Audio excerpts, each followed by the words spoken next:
Making the Invisible Visible, Black Women 365 Days of the Year.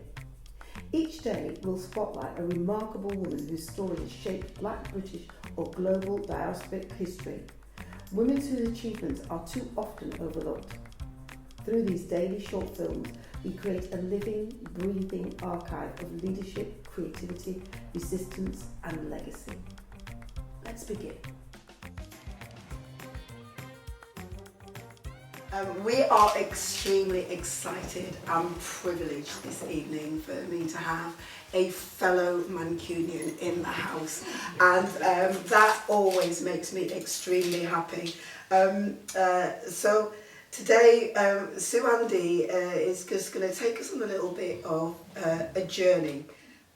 I search for women. I search for them. In positions of authority, equality. Power is a man's game. I check panels at meetings, speakers, presenters, searching for women. Days when I'm complaining in places other than Marks and Sparks, I search for women. As bank managers, tax officers, heads of department, gynecologists.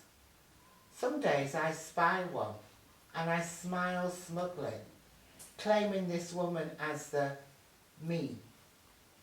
We have progress, all is not defeat.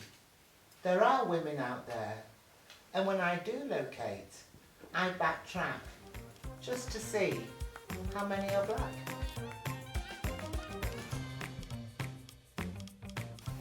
I've been in the arts a long time, and a friend of mine, and she's a friend of mine, was retiring and invited me to a do, and I got to the room and realised there were all these white women that had gone up in the scale of their careers, and there was nobody in the room black. And I was in the same position, really, you know, but their careers had all moved forward. And I thought, Jesus, nothing's changed. But it has changed. Chairman of the board. It has changed. But do you know what I mean? This is supposed quite an open in that sense. But it's quite difficult, because I was looking into the room, there was loads of women in that room who I loved, care for, who supported me, but they weren't black. Once I was 8, satin red ribbon wrapped ringlets, grown into a right madam, with enough sass for twice my age. Once I was 8. Once I was 13, flaring spots, puppy fat weeping. No one understood me, a true teenage demon. Once I was 13. Once I was 24. Slim, slender, sleek.